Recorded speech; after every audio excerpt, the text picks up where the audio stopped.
Hi and welcome to the Ditzy Channel. I'm Ditzy Mum and today we're looking at this fantastic Disney Frozen Shaker Maker set where we can make our very own beautiful plaster shapes, look there we are, and decorate them. Isn't that going to be beautiful? And there's 2 in this pack it says, so let's have a look. Oh, some instructions on the back, and this is what we get in the pack. So some paints and the plaster packs and a very cool little shaker ball, there we go. So it's 3 steps, make it in the shaker ball, let the mould set, and there we go, there's a cast that we then beautifully paint. Wow, this looks fantastic. So let's get it open. Okay, so in the box we had some fantastic little stands, there we go. And that's what we will put our finished product on. And we have a set of paints, there we go. So lots of different colours. And white on the end there. And of course paintbrush. It's a nice fine brush to do some nice detail with. And 2 packs. There we go, 2 packs of the plaster. And of course our actual shaker maker itself. This is very cool. So it looks really cool. It looks like plaster of Paris dripping down the side. Really nice frozen colours. And inside this half we can see we've got our first mould. Very, very pretty. There we go. And then this is the top half with another mould, so we can look at this one. Beautiful one of Elsa. There we go. And there we go, there's the top of our shaker maker. There we go. And of course, some instructions. So there we go, so full instructions in several languages on how we use it. Now it's really, really important that you use the instructions and follow it letter by letter. And there's even a whole box here where you have to do all of these steps immediately after you've done that bit. So you have to have a good read of them before you start, otherwise it probably won't work out. So you need to make sure that you've read all your instructions and follow them ever so carefully. So here we go. First of all, let's identify what we've got. So that's one of the moulds, and there's one of the moulds already in the base. This is the shaker maker base. Okay, so that's part A on the instructions. There we go. This is the lid, shaker maker lid. It's called the clear cup lid. Okay, that's the mould, and that's already in place, and it's securely in place, popped in there, and it's also level. You have to make sure it's level. Right then. Now what we have to do is fill the shaker maker clear cup lid, this bit, up to the fill line with warm to touch tap water. It says don't use hot water, okay? So it must be warm to the touch tap water. Right, so let's do that. So I filled it up to the fill line.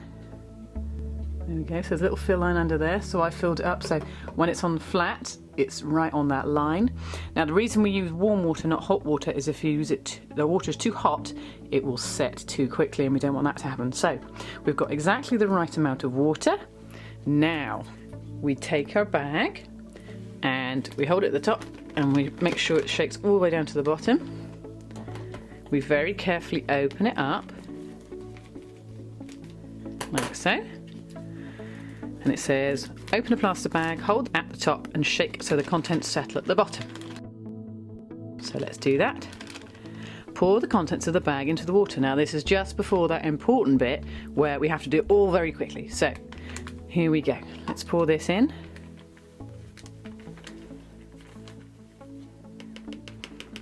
Just make sure all of it's in so we've got the right amounts of everything. Okay. Place the shaker maker base with the mould over the clear cup lid. Okay, so we have to line these bits up.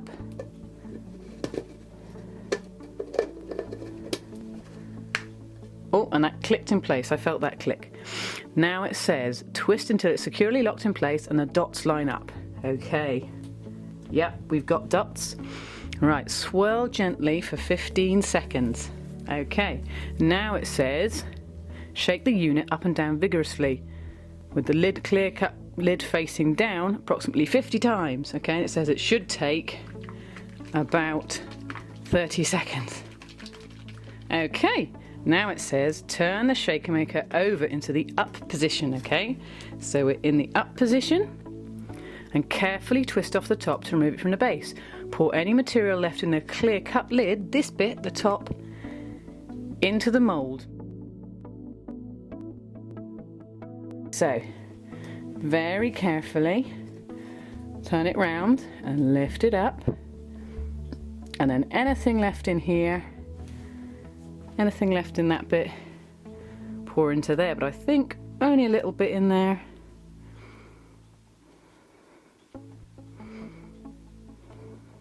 Give it a little shake and it'll come out.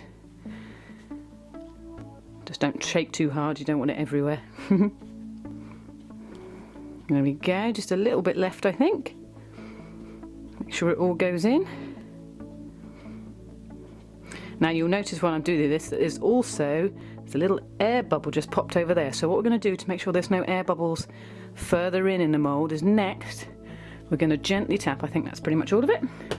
We're going to gently, very gently tap the bottom half. See, that little air bubble disappeared then. Gently tap it for about 30 seconds, and then any little air bubbles further down, which might make a little hole in your cast, should bubble up and come to the surface. Brilliant. Now all we have to do is leave and wait. Leave it to stand, it says, for 90 minutes. Okay, so wash the shaker maker clear cup lid, this bit here, while you wait.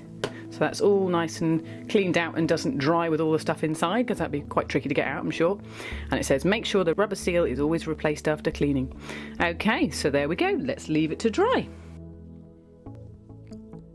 Now it's all dried. There we go. So there's our first mould that we used, and this is the cast that came out. So what we've actually done is we've taken this one out to show you. All dried, and isn't it beautiful? The detail on that cast is so good. I'm really impressed actually. And then we did a whole new one because you don't need to see all the making again. So this is another one, the other mould that we had. Now if you see around there we can line it up. So there's a little ridge, if you see, and there's a little bit there. So if we line it up in the gaps, we can gently tip this over and it will pop out. So we'll just show you how we get them out of the mould. So here we go. So this is the second one we did. Oh look, Elsa looks so beautiful. Really pretty. There's lots of little snowflakes on there and everything. So what we did is, to get them out, is just go along a little bit and just break off the excess around the edges on the back of the mould here, where the plaster has just gone a little bit up when you're shaking it around. So that kind of comes off, which means it won't stick in the mould so much. And then you literally just turn it over, give it a little tap, and out it comes. Beautiful cast. The detail's amazing. Oh, little snowflakes, so pretty. So there you go, and it already looks fantastic. Now you'll notice that there's all these little bits around the side here. So they're little bits that kind of go over the edge when you pour it in, the excess plaster. And all you have to do, look at that, you just have to kind of break it off, and it leaves a lovely smooth surface on the edge. Isn't that great? And then if you do have any little bits which are a bit stubborn, or there's a little bit left on there, you can always use a nail file or something and just very gently rub it off and make it all nice and perfect around the edges.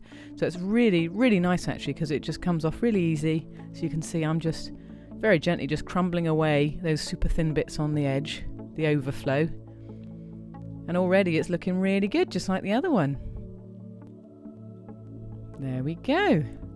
So there we have it. We've got our two fantastic casts out of our beautiful moulds. They look really good. They're all dry. Didn't take long at all. And they're all ready to paint. If you'd like to know how to paint these wonderful casts, look, just like this on the box. Tune in next week for Ditzy Dad's special how-to video. Ooh, looking forward to that. If you enjoyed the video, remember to like, comment and subscribe. This has been Ditzy Mum for DTSE, the Ditzy Channel. Thanks for watching.